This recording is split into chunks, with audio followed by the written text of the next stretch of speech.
హ్రీంకారము అనే బీజములో నుండి చైతన్య రూపమైన ఈ సమస్త విశ్వము ఆవిర్భవించినదని తెలియచేసి దివ్య స్తోత్ర రాజమైన శ్రీ లలితా త్రిశతి నామార్థములు 29వ భాగము.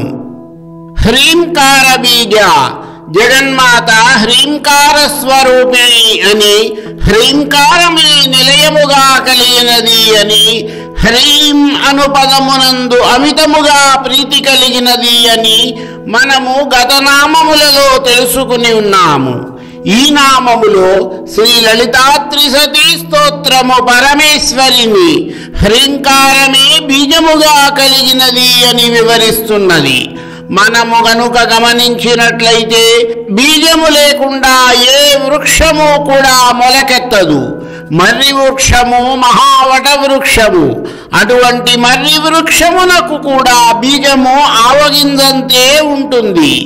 అంత చిన్న బీజములో మహావట వృక్షం దాగి ఉన్నదని ఎవరైనా ఊహించగలమా? హ్రీంకారమును తన బీజస్వరూపముగా కలిగిన జగన్మాత లలితా మహాత్రిపుర సుందరి తనలో అవ్యక్తమై ఉన్న సమస్త బ్రహ్మాండములను సృష్టించి వ్యక్తపరచుచున్నది. మాయాస్వరూపమైన హ్రీంకారము అను బీజము నుండి ఆ తల్లి చైతన్య స్వరూపమైన ఈ సమస్త విశ్వమును సృష్టించుచున్నది.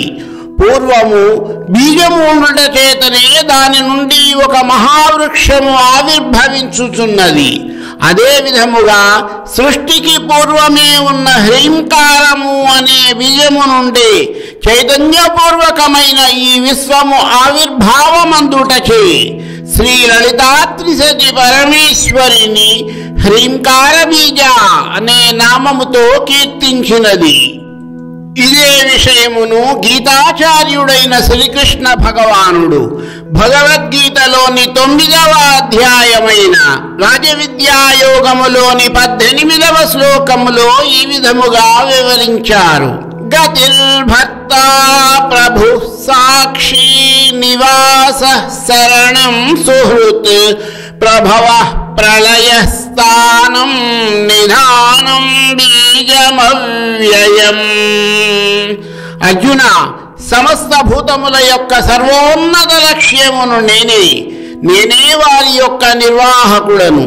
నేనే స్వామి, సాక్షి, నివాసము, ఆశ్రయము మరియు స్నేహితుడను.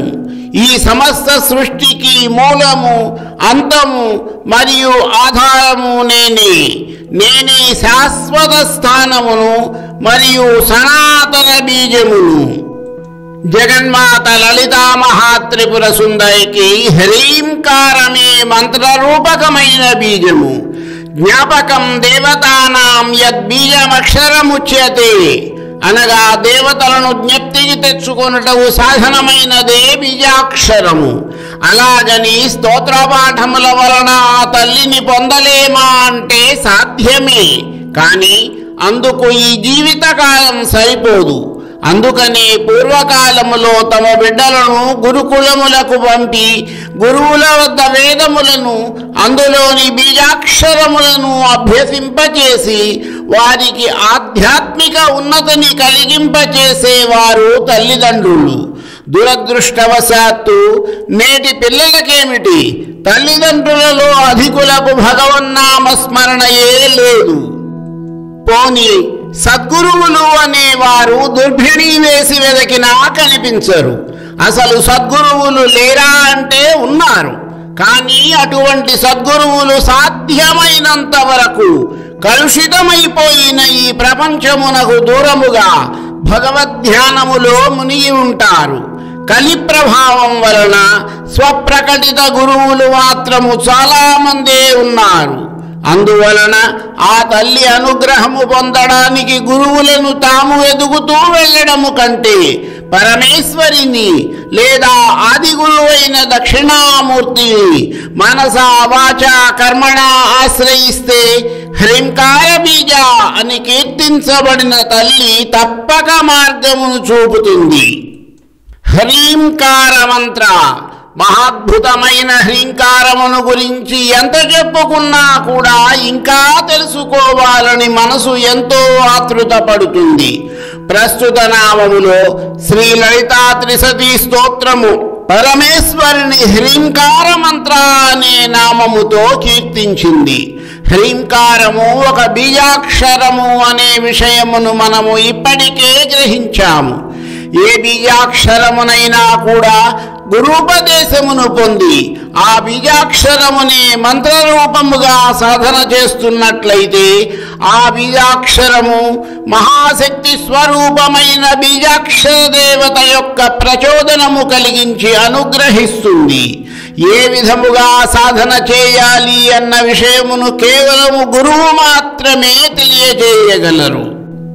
మననాత్ త్రాయతే ఇది మంత్రః అనగా మననము చేసేవారిని అనగా స్మరిస్తూ ఉండేవారిని రక్షించేది మంత్రము.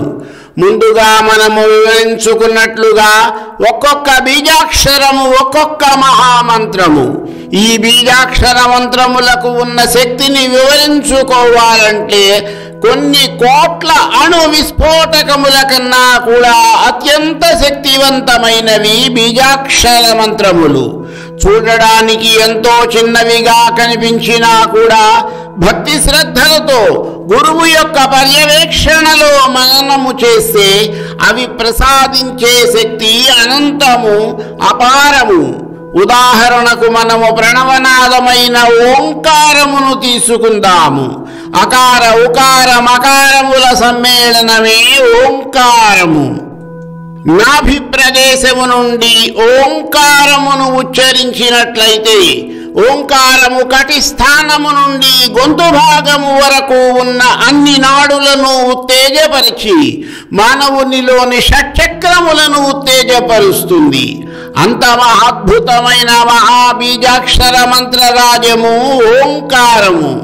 ఇక హ్రీంకారమును తీసుకున్నట్లయితే ఈ బీజములోని హకారము ఈశ్వరునికి ప్రతీక, రకారము ప్రకృతిని సంకేతిస్తుంది, ఈకారము జగన్మాత అయిన మహామాయను తెలియజేస్తుంది, మకారము ఈ సమస్త విశ్వమునకు మూలమైన పరబ్రహ్మ స్వరూపమును సూచిస్తుంది.